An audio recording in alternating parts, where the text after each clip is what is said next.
actually in the first picture, when you look at the picture of Virginia Beach, I would lived in that big brown building that's kind of like right here. Well, you can't see where I'm pointing. It's like right here. It's a big brown building. That's where we used to live anyway. I wish we could live there again, but the rent is really high. Hey everyone. Yeah, you'll see a new addition to my face. Glasses. I got glasses Friday? Yeah, Friday. I got glasses Friday. Fuck. Okay, sorry about that. I'm sorry. That was my hubby. He was working in a different town. I just wanted to know when he was getting home. It's like 6 o'clock, and I just didn't want to be alone for long. I wanted to actually know what's going on. Anyway, so yeah, the glasses. I got a vision test the other day, and 2 weeks ago actually, and I went on a trip last Sunday. Not like Sunday, like the Sunday before that. So 2 weeks ago Sunday. So go back Sunday and then go a week past that, behind that, like in your time travel machine. And that's when I went away. I went away with Christian, and I went away with our friend Chris, the one who always damages my feet by walking forever. We went down to Virginia Beach, and we were going down there because Christian and I are going to live there, and we're trying to convince Chris to live with us.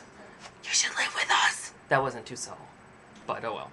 So we were trying to take him down with us, and we stayed at the Radisson, which was located in the middle of Norfolk, Virginia, and it was kind of scary because on one side it was like pretty, and then you look at the other one out and it's like ghetto. Like literally, it's like, oh look, pretty buildings, and then the other side it's like the projects. I'm not even exaggerating. I exaggerate a lot, but I'm not exaggerating. It was the projects. Swear to God. So we're watching the projects and watching people swim, and then, you know, whatever. So we had a great time. Was a lot of walking involved. A lot of walking. Let me tell you that much. Chris has acted like he's never seen a beach before, and there was this long stretch of beach on these protected wildlands, and then, of course, he had to take off his shirt, which got me all confused, because I'm like, oh God, and then Christian took off his shirt, and then I was really confused, because there was two guys with his shirt off, and I just wanted to just take your pants off, but, you know, no one was up to that, except for me. Anyway, so we had fun there, and we kept walking forward. It was really a lot of fun. And then, actually, I lived there before, so I was trying to take Chris, because Christian had a job interview one day. I was trying to take Chris around, and I got us lost. I mean, literally lost. I have no sense of direction. We had, like, a GPS in the car, thank God, because one night, the internet in our hotel kept going down, and Chris's job is internet-based. And I had to drive him to a Kinko's at, like, I think it was, like, 12 o'clock in the morning, 1 o'clock in the morning, something like that. No, it was 12. And I had no idea where I went, because when I lived in Virginia Beach before, I drove to a certain spot and stopped. I would not go beyond that spot, because I was too afraid to drive on highway traffic and in Norfolk and stuff. So we stopped, and I had to drive him. So I got in the car, and I plugged in the coordinates. Well, he did. And I kept driving. And, of course, I didn't understand it, because I went the wrong way anyway. It was telling me, like, it told me, take the next exit. Keep right. So I'm like, okay, I'm in the right lane. And the exit would go by, and it'd be like, turn around. And I'm like, you told me to keep right. You didn't tell me to take the exit. I want literal instructions. That's what you're supposed to do. Give me literal instructions, not tell me to keep right. So I ended up going, like, the highway's here, what we were supposed to take. Our hotel was here. I ended up going up this way, and then around, and then back that way. It was totally confusing. I was freaking out. And some guy, like, I thought was about to rob us, because Chris is inside 7-Eleven, and the guy's looking at our car and going, you have a nice car. And I was like, yeah, it's nice. And he's like, how'd you get one of those cars? And I'm like, it's a rental. He's like, oh, it's still nice. And I'm like, oh my God, please don't rob me. Don't carjack me. Because I had no way home. Because where Chris led us, the Kinko's and FedEx that he picked, was in the middle of nowhere. Well, it was the middle of not a good place to stop at night. So we went there, and he did his work, and I watched two great gentlemen behind us, like, do all this stuff. They were looking at a car that they couldn't afford. And I was like, how are you going to afford that car when you can't even afford the internet? And then this other, like, this Asian couple walked in, and bitch had these shorts, like, up here. Like, okay, I'll stand up. They were, like, up to here. Like, okay, I can't still do it. Up to here. I swear to God. Oh my God, I'm going to fall and die. Anyway, they were, like, up to there.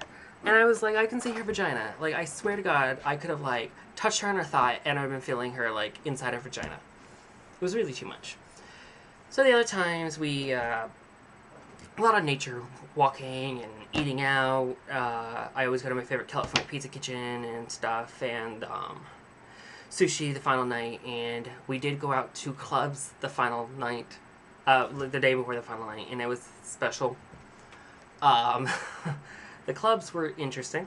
The first one we went to, there was like all these like older people, and we're sitting in a corner. And I swear to God, I'm not gorgeous. I don't claim to be. But we were the best looking people in that club, and there was like 10 people, and they were all trashy. And apparently there was a pool tournament. I didn't figure that out until I collected the gay newspaper for the area, and I'm like, oh look, it was a pool tournament.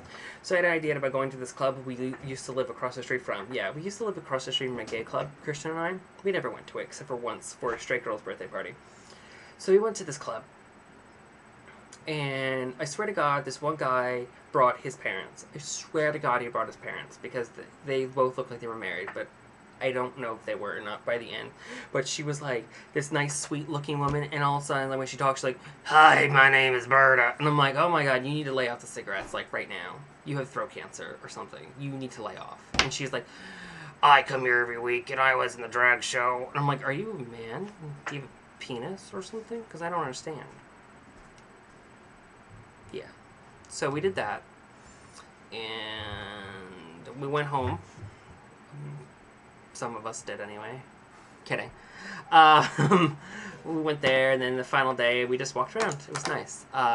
Unfortunately for me, though, I learned one thing about myself. The one thing I learned is that if I don't have sex for 7 days, I will die. If I don't have any type of sex, even with just myself, I will die. It's that simple. I'll die because I gave myself blue balls, and I don't know how I did that. I was in such pain, I can't even tell you. So Christian and I had to take care of that, and learned fact number 2, I can talk dirty, Christian can't, because I said some dirty things to Christian that I'm not going to repeat on this. And after we were done, Christian died laughing. He said, "I can't believe you said that." And I thought it was perfectly normal to say it because, you know, deep down I'm a whore. Or a slut, actually. It'd be a whore if I had a better body, because I would probably do porn. Probably would. Anyway, so, yeah, I had to have sex. But anyway, so we did that. We went down there for 5 days. It was a great drive down, great drive back. The drive down, we saw a horrible car accident. The drive back, I slept for some of it. Chris slept for some of it. Christian didn't sleep because he was driving. We got to meet people from my live journal, Benton and Dave, his boyfriend Dave, and of course we saw Chris and Seth, who we've gone to see in Virginia before, and I love Dave and Seth. I say that for a different reason. Sorry, David. We saw David and Seth. Chris met Seth and David for the first time. He really liked them. So yeah, that was our trip. It was great. Christian moved down with us, not only because, you know, he needs a change of scenery and get away from this state of New York. He wants to live in the city, but you can get raped in the city. You won't get raped down there. People love you. They just won't like that you're gay. But apparently, you know, when he was down there, he was quite popular because he's a cute man. He's a very cute man. Very, very cute. So he should move with us. Hint, hint, wink, wink. No pressure, Chris. And so we got back, and life returned to normal. Christian and I had this fight the other night because he has a habit of buying things and not finishing them. So he had 2 boxes of cereal already, and he bought 3 new ones. And I, like, went off. I was like, that's insane. You can't do that. So he said, fine. He's like, I already finished my granolas, but I'm like, well, you didn't finish your Rice Krispies. So I go out the next day. I do some shopping. I leave him at home alone to play his Oblivion stuff because he hasn't played it in months.